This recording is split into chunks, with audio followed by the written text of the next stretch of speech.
Assalamualaikum warahmatullahi wabarakatuh. Hai semuanya, kembali lagi dengan saya Sekar Safitri dengan NIM 2003-20077 dari kelas pengolahan perkebunan 7D, di mana tata kuliah ini diampu oleh dosen pengampu mata kuliah yaitu Bapak Wahyu Isnanda Nasution SST MP.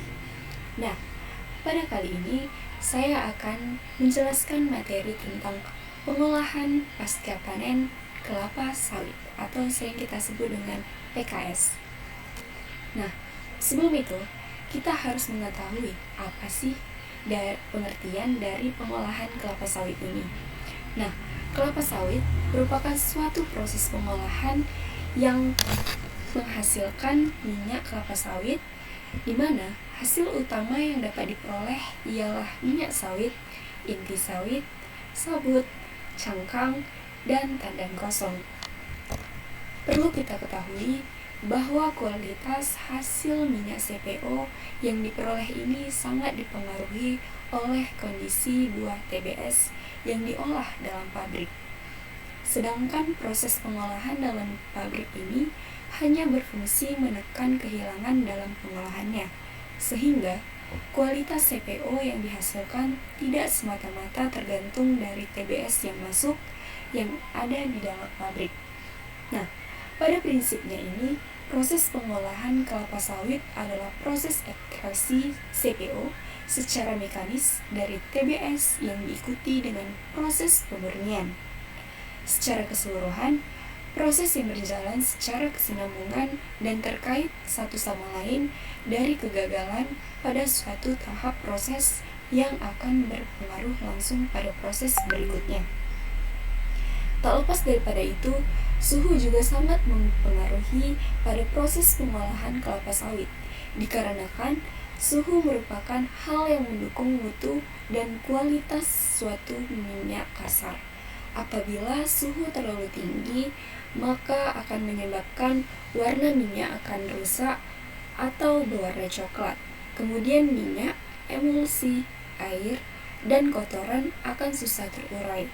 Karena secara garis besar, di beberapa stasiun pengolahan kelapa sawit mengandalkan suhu seperti sterilizer, press, dan klarifikasi. Selanjutnya di sini ada proses pengolahan kelapa sawit.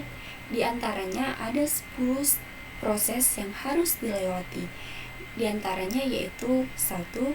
Stasiun jembatan timbang atau weigh station. Kemudian yang kedua ada stasiun penimbuhan buah atau loading ram station. Kemudian yang ketiga ada stasiun perebusan atau sterilizer station. Kemudian yang keempat ada stasiun capstan. 5. Stasiun pemipilan atau tracing station. Kemudian ada yang keenam, stasiun keempat atau pressing. Kemudian yang ketujuh ada stasiun klarifikasi atau clarification station. Kemudian ada stasiun pengolahan biji atau kernel station. Yang kesembilan ada stasiun water treatment. Dan yang terakhir ada stasiun kettle work atau boiler. Nah, untuk yang pertama yaitu ada stasiun jembatan timbang atau yang disebut dengan weigh station, di mana pada jembatan timbang ini merupakan alat ukur berat yang sangat vital dalam sebuah pabrik kelapa sawit yang menjadi bagian terdepan di mana didapat data kuantitas masuknya RAW material dan keluarnya produk yang dihasilkan. Timbangan ini berfungsi untuk mengetahui berat bahan baku yang masuk ke pabrik, yaitu dengan menghitung bruto atau berat barang dengan truk, kemudian tara, berat truk kosong, dan neto atau berat bersih barang dari TBS dan yang keluar dari pabrik. Setiap truk TBS dan CPO yang masuk ke PKS mengalami 2 kali penimbangan, yaitu ketika truk masuk ke pabrik juga menimbang ketika truk keluar pabrik. Jembatan timbangan pada dasarnya terdiri dari plat-plat dan load cell yang berfungsi sebagai sensor beban.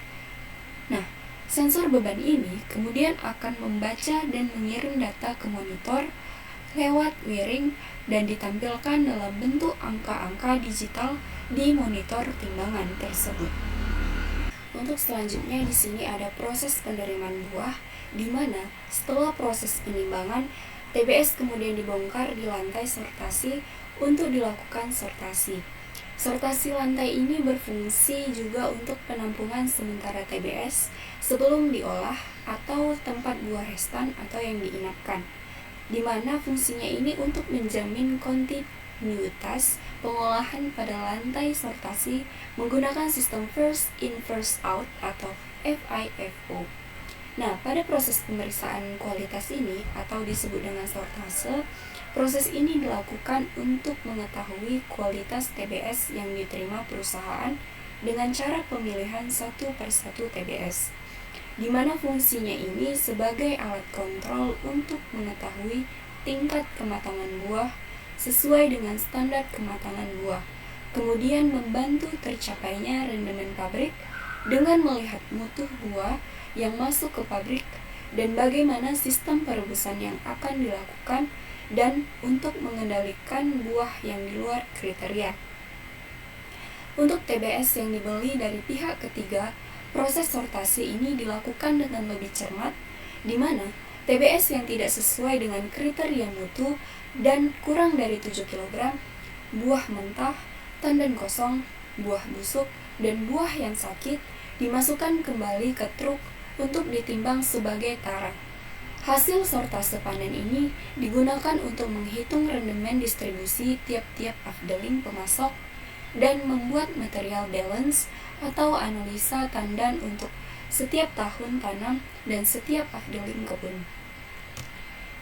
Nah, untuk itu, buah yang tadinya sudah dilakukan proses sortase ini selanjutnya akan dimasukkan ke dalam lori, di mana lori ini adalah alat untuk mengangkut TBS dari loading ramp menuju dengan rebusan. Lori ini digunakan sebagai wadah untuk merebus TBS di sterilizer. Jumlah lori yang mencakupi merupakan persyaratan yang harus dipenuhi agar kapasitas rebusan tercapai.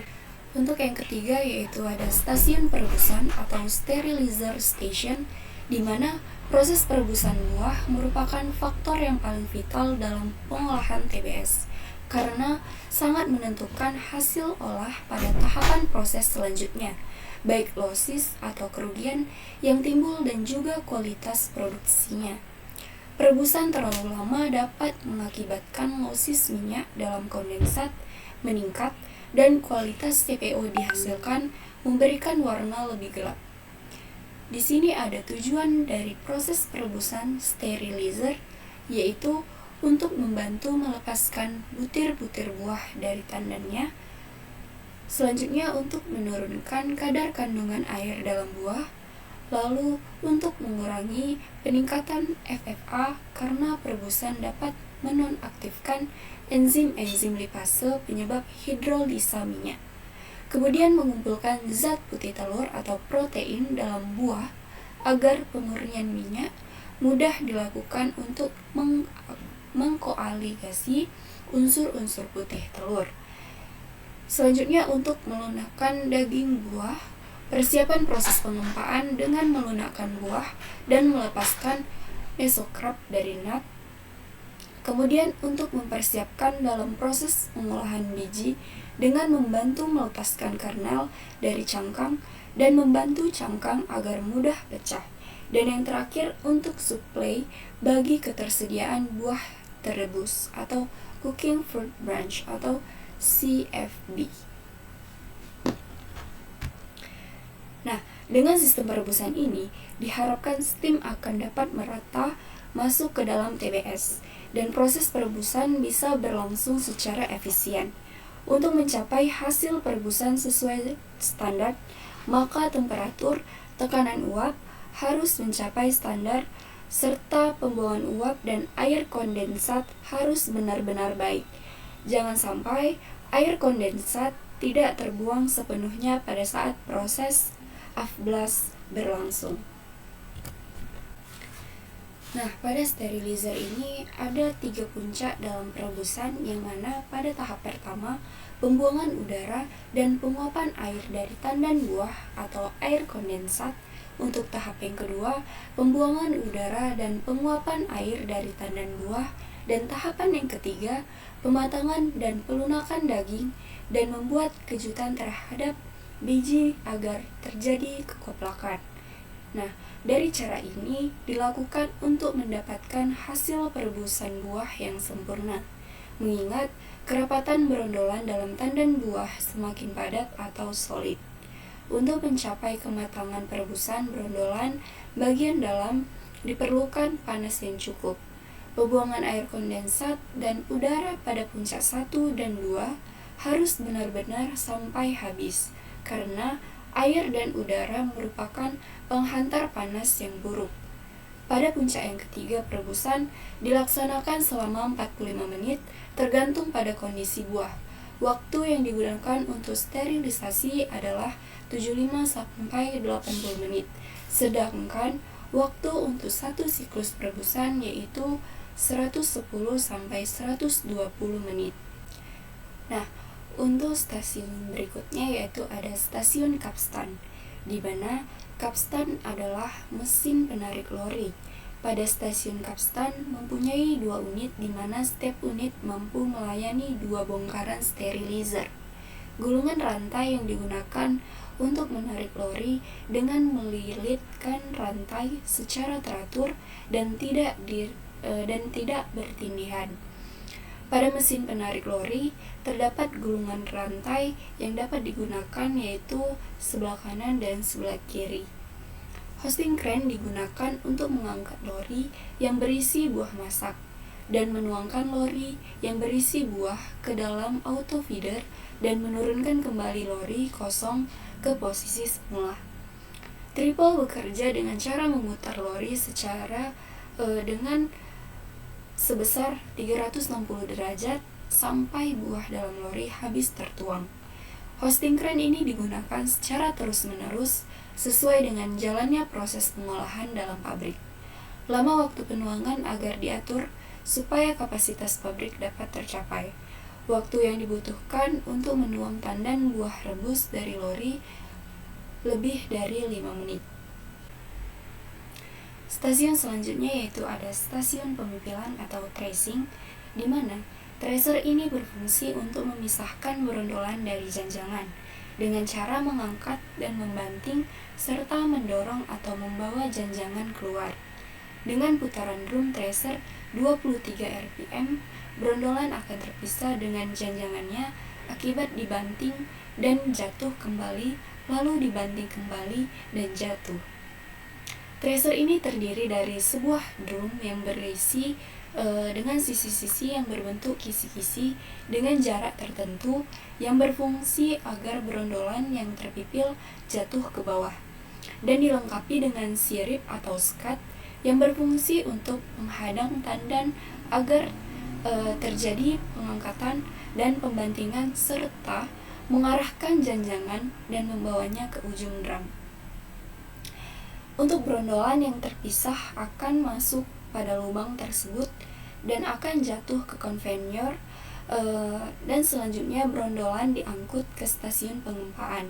Sedangkan tandan yang sudah terpisah dengan berondolan akan terbanting dan keluar akibat adanya spike plat atau plat pembawa yang sengaja dipasang dengan kemiringan 5 derajat. Faktor-faktor yang mempengaruhi efektivitas kerja tracer adalah yang pertama ada putaran dari tracernya itu sekitar 23 rpm.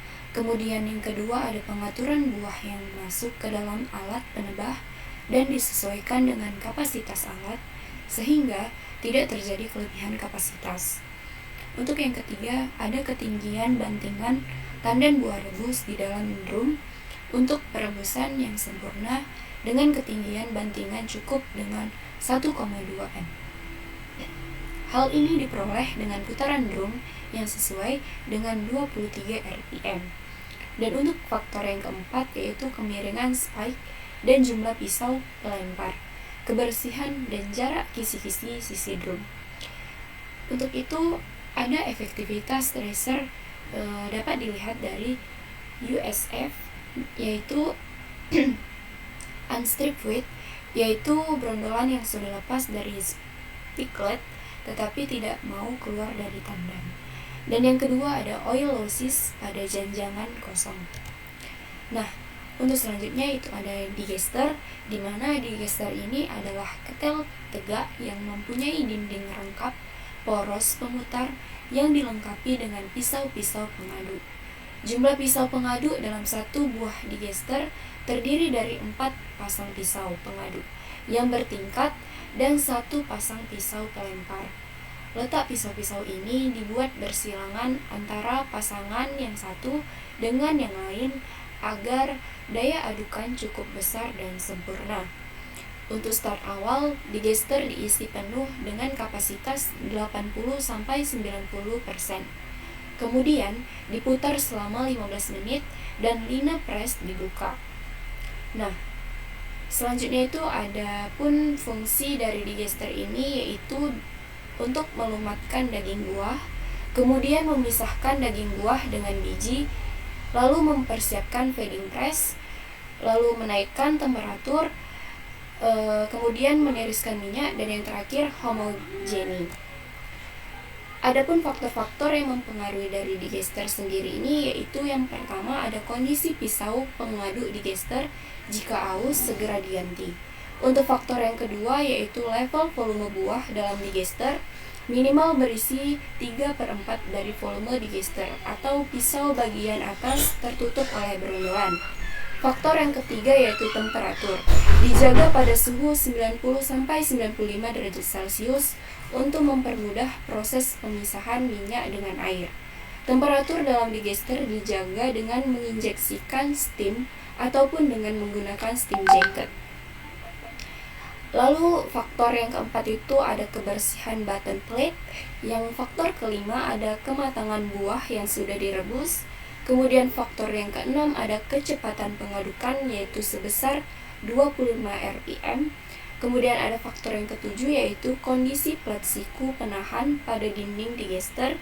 Dan faktor yang terakhir yaitu waktu pengadukan 15-20 menit. Nah, untuk alat selanjutnya yaitu ada screw press, di mana screw press sendiri ini berfungsi untuk mengeluarkan minyak dari daging buah dengan cara mengepres. Proses pengepresan ini dilakukan dengan menggunakan tekanan screw yang ditahan oleh kon. Daging buah diperas sehingga melalui lubang-lubang press cake, minyak dipisahkan dari serabut dan biji. Tekanan kon yang rendah mengakibatkan losis minyak pada fiber tinggi, tetapi presentase biji pecah kecil dan ampas yang dihasilkan basah. Sebaliknya, tekanan kon yang terlalu tinggi mengakibatkan presentasi jika pecah tinggi bijinya, tetapi losis minyak pada fiber rendah. Tekanan kon 38-50 bar. Adapun faktor-faktor yang mempengaruhi kerja press sendiri itu, di mana diantaranya itu kondisi worm atau mesin screw press, kemudian tekanan cone, lalu kematangan buah yang direbus, kemudian kebersihan pada press cake, lalu air delusi yang berfungsi untuk mempermudah proses pemisahan minyak dari daging buah. Jika air delusi terlalu sedikit, minyak yang dihasilkan lebih murni, tetapi losis minyak tinggi. Temperatur air delusi harus dijaga 95%. Dengan penambahan air delusi dilakukan sebanyak 15-20% terhadap TBS yang diolah. Nah, dari situ kita harus memperhatikan hal-hal dari yang mempengaruhi cara kerja press sendiri, di mana diantaranya itu ada ampas gempa atau press cake harus keluar merata di sekitaran konus, kemudian tekanan hidrolik pada akuamulator 38-50 kg per derajat per cm kubik. Lalu yang terakhir itu bila screw press harus berhenti lama, screw press harus dikosongkan. Nah, untuk norma yang diizinkan di stasiun gempa sendiri itu adalah oilosis pada fiber itu sebesar 3,5-4,5%, dan oilosis pada biji itu maksimal 0,5-1%. Untuk stasiun selanjutnya itu ada stasiun klarifikasi, di mana stasiun pemurnian minyak ini adalah stasiun terakhir pengolahan minyak. Minyak kasar hasil stasiun pengempaan dikirim ke stasiun ini untuk diproses lebih lanjut sehingga diproses minyak produksi.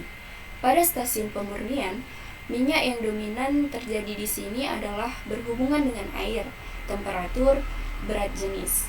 Dengan menaikkan temperatur pada batasan tertentu atau diatur tidak melebihi batas karena bisa menyebabkan kegosongan pada minyak, akan mempertinggi perbedaan berat jenis.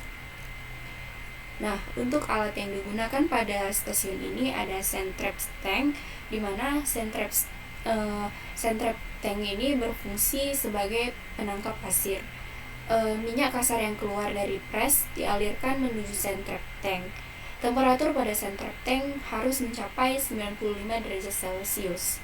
Minyak yang masuk ke Centreps tank satu akan diendapkan pasirnya, lalu minyak pada bagian atas akan langsung masuk ke Centreps tank 2 dan pasir akan mengendap pada bawah untuk di blow down. Blow down dilakukan setiap 4 jam sekali. Pada minyak ini, minyak pada bagian atas akan dialirkan ke vibroseparator. Nah, untuk untuk alat selanjutnya ada vibrating screen.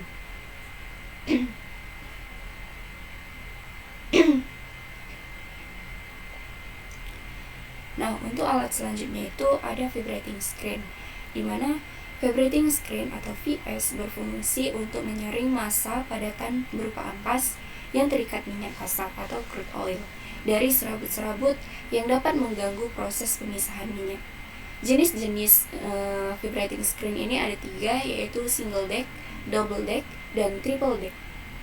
Dengan vibrating screen jenis single deck, ukuran mesh yang digunakan adalah ukuran mesh 20.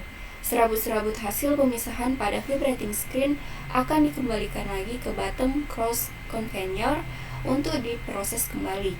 Getaran vibrating screen dikontrol melalui penyetelan bandul yang diikat pada elektromotor. Getaran yang ukuran menyebabkan pemisahan tidak efektif. Kontrol kebersihan vibrating screen ini harus dilakukan secara rutin agar padatan yang terbuang dari hasil penyaringan vibro tidak menumpuk. Nah, untuk alat selanjutnya yaitu crude oil tank. Crude oil tank ini berfungsi sebagai penurunan kadar NOS pada minyak. NOS ini merupakan non-oil solid, akan mengendap pada bagian dasar tangki. Minyak pada bagian atas akan dipompa menuju ke reefer tank. Bagian dalam dari crude oil tank harus dilengkapi sistem pemanas steam coil dan steam injection.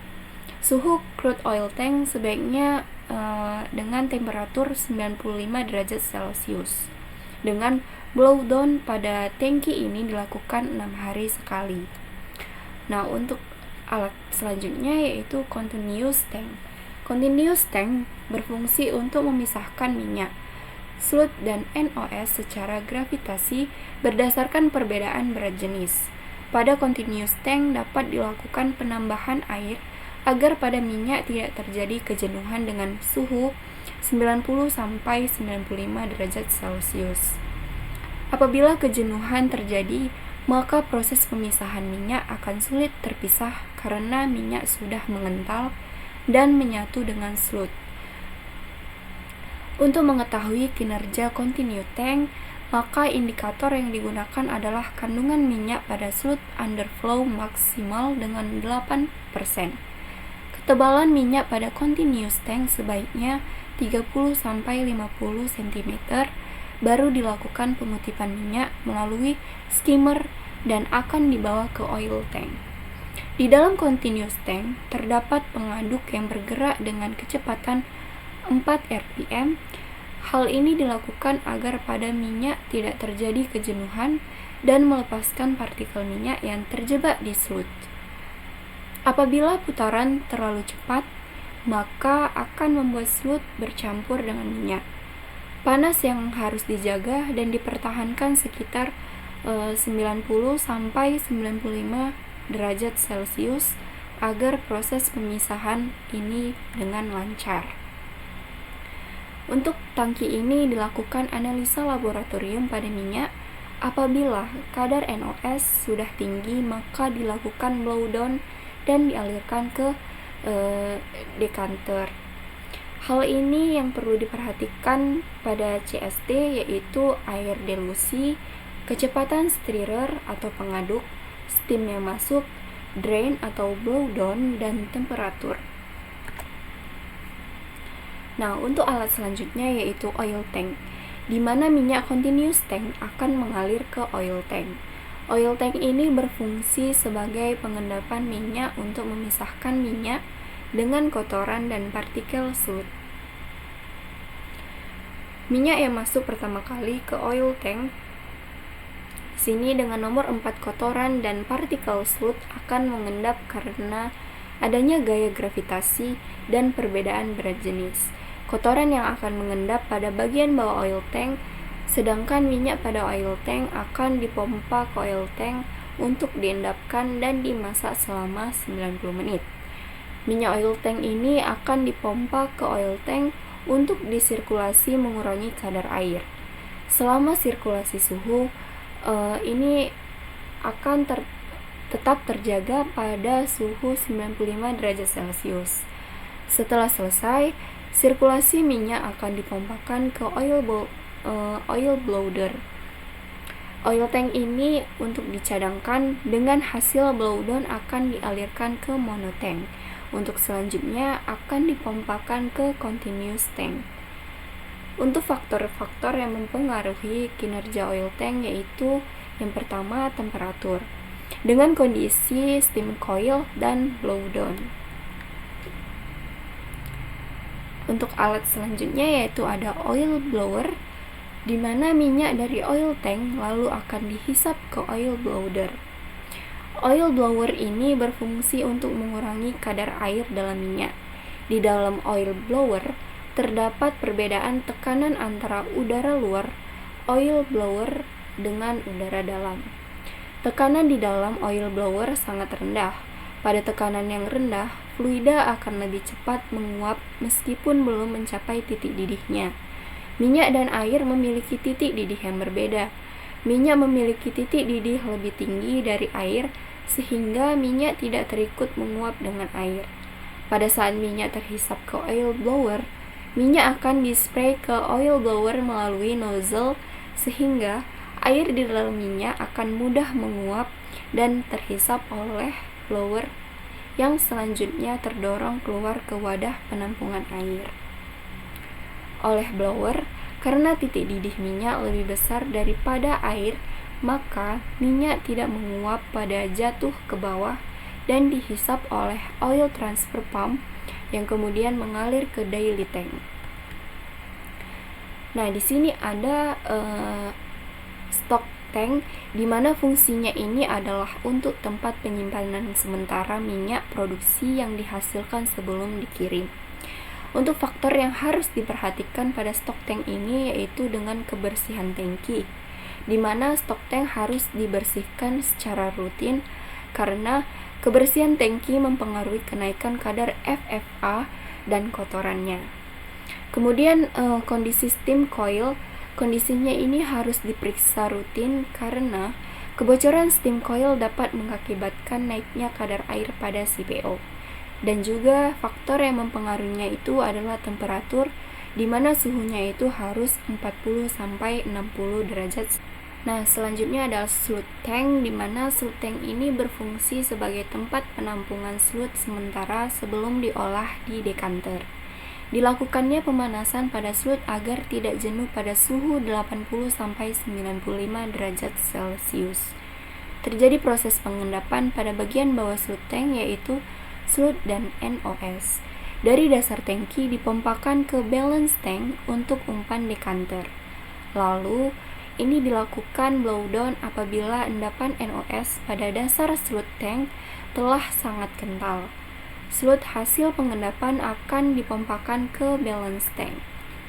Selanjutnya ada alat dekanter, di mana sludge pass yaitu cairan lumpur dari continuous tank yang masih mengandung minyak maksimum dengan 8% dan diolah lebih lanjut oleh dekanter.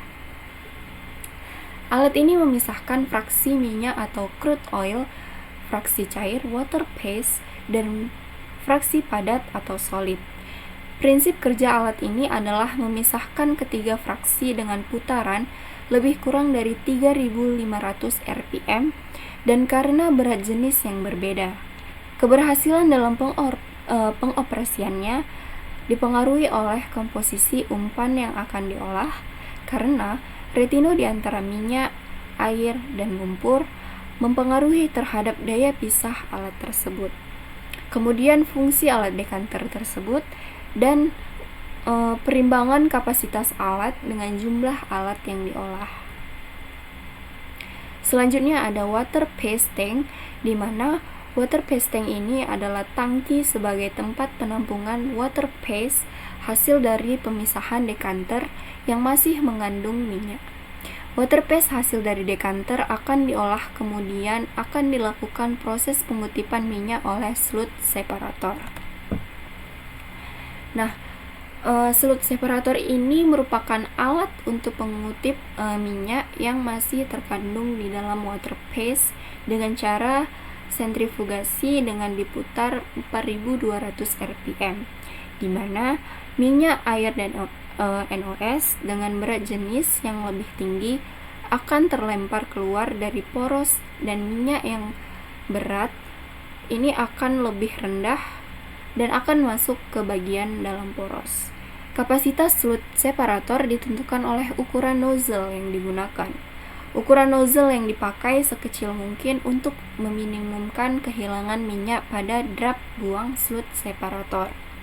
Pengoperasian slut separator dengan cara membuka kran air yang penuh ini dan mengatur kran umpan slut separator dikontrol melalui sudut flap pada sik gelas air membentuk 150. Minyak akan keluar dan langsung dipompakan ke monotank, sedangkan NOS akan dipompakan ke decanter tank.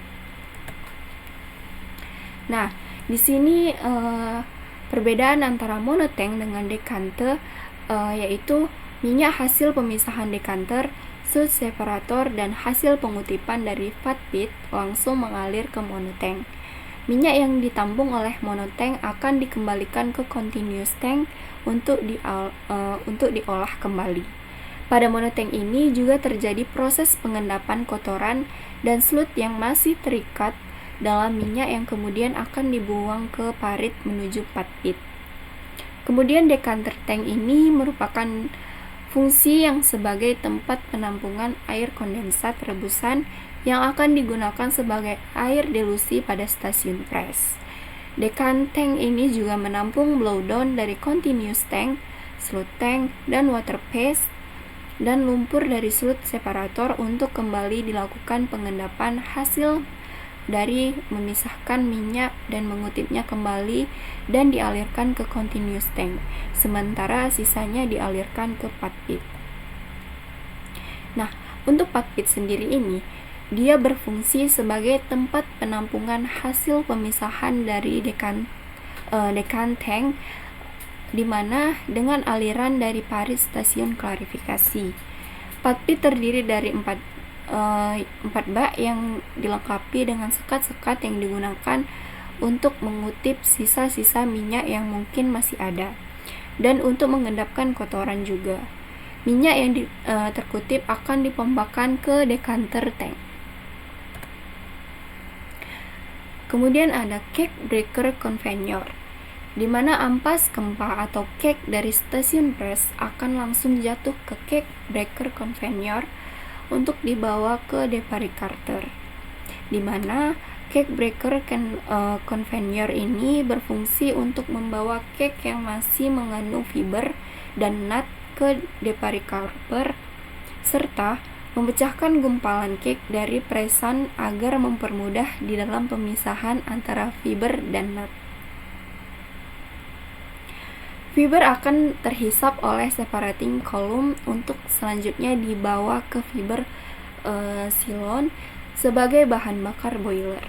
Sedangkan nut akan jatuh menuju deparikarper untuk selanjutnya akan dibersihkan serabut-serabut halus yang masih menempel pada bagian luar nut yang dapat merendam lemparan dari ripple mill dan nut cracker sebagai alat pemecahan.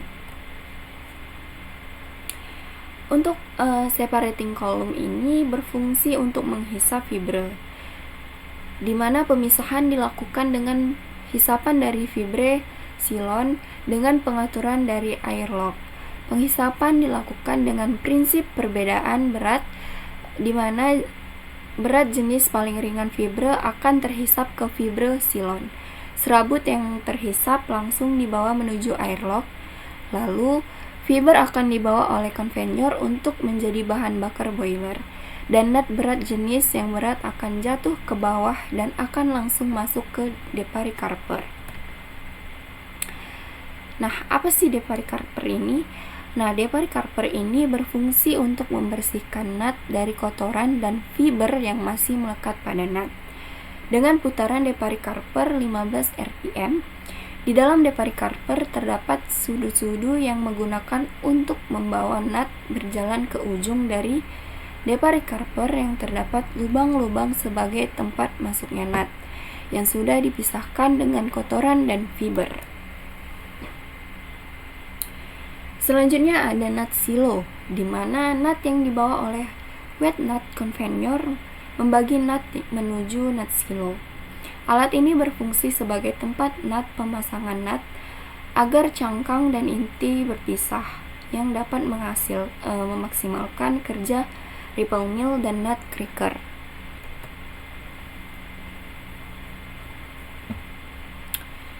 Selanjutnya ada nut grading, di mana nut grading ini berfungsi untuk memisahkan biji menurut ukuran yang berbeda sebagai umpan ripple mill dan nut cracker. Di mana untuk lubang 1 untuk nut dengan diameter yang kecil, lubang kedua untuk nut dengan diameter sedang. Dua lubang ini untuk umpan ripple mill 1 dan 2. Sedangkan lubang ketiga untuk nut berdiameter besar atau nut dura, lubang ini untuk umpan nut cracker. Nut grading berputar dengan kecepatan 23 rpm. Dengan pemisahan ini terjadi karena adanya putaran dan lubang dari drum dengan diameter yang berbeda. Nah, untuk itu dengan adanya ripple mill ini juga berfungsi untuk memecah nut dengan cara menggiling. Nut yang masuk di ripple mill akan digiling oleh rotor bar ripple mill dan ditahan dengan stator bar ripple mill yang memiliki permukaan yang kasar yang dapat menyebabkan terjadinya pecahnya nut. Faktor yang mempengaruhi efisiensi pemecahan itu adanya jarak atau clearance antara rotor dengan stator, kemudian RPM, tingkat kekeringan nut. Pengukuran besarnya jarak harus dilakukan berdasarkan bahan baku yang masuk agar nut dapat pecah sempurna. Nut cracker ini berfungsi juga untuk memecahkan biji dengan sistem lemparan biji yang berdiameter besar ke dinding nut. Dengan kecepatan tinggi, maka biji yang memiliki diameter yang besar maka itu akan pecah juga.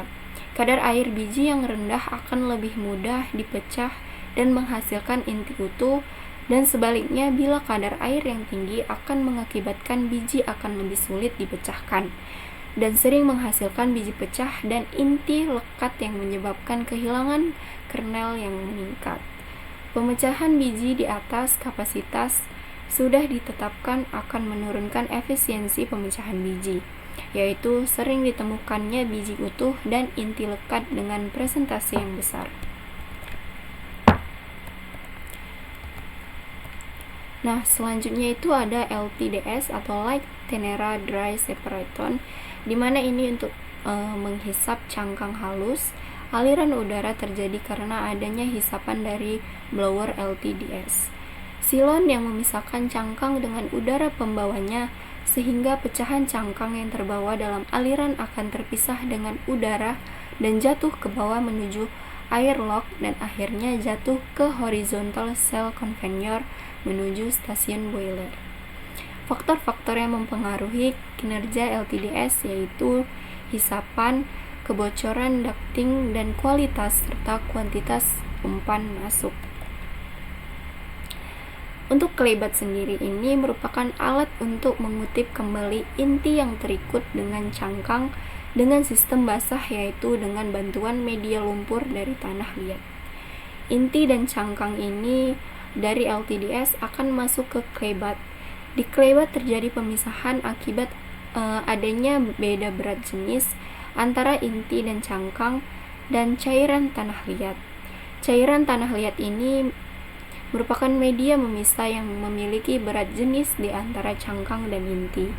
Berat jenis cairan tanah liat dapat disesuaikan dengan cara menaikkan kekentalan larutan atau menaikkan viskositas cairan lumpur tersebut. Lumpur dari tanah, lempeng atau tanah liat ini yang baik memiliki 1,120 kg per liternya. Selanjutnya ada kernel dryer. Kernel dryer ini berfungsi untuk mengurangi kadar air yang berfungsi dan terkandung dalam inti. Penurunan kadar air pada inti bertujuan untuk menghindari penjamuran pada saat penyimpanan. Temperatur kernel dryer ini sebesar 80 derajat Celcius. Hal ini dilakukan agar pengeringan pada inti sempurna sampai pada dalam intinya. Kadar air inti maksimal dengan 7% dengan kapasitas kernel dryer 10 ton. Selanjutnya ada pneumatic blower, di mana kadar kotoran ini yang dikehendaki konsumen pada inti adalah maksimal 5%. Kemudian prinsip kerja alat ini sama dengan LTDS, karena perbedaan berat jenis cangkang pada inti kering akan jatuh ke bawah, sedangkan inti kering akan terikut oleh hisapan blower menuju kernel bin. Nah, kernel bin sendiri ini berfungsi juga sebagai tempat penyimpanan inti produksi sebelum dikirim untuk dijual. Kernel bin sebaiknya dilengkapi fan agar uap air yang terkandung dalam inti dapat keluar dan tidak menyebabkan kondisi dalam storage lembab, yang kemudian yang dapat menyebabkan timbulnya jamur pada inti. Nah, mungkin sekian pembahasan saya tentang pengolahan kelapa sawit. Mungkin saya akan menjelaskan materi selanjutnya untuk di video berikutnya. Sampai jumpa dan assalamualaikum warahmatullahi wabarakatuh. Dadah.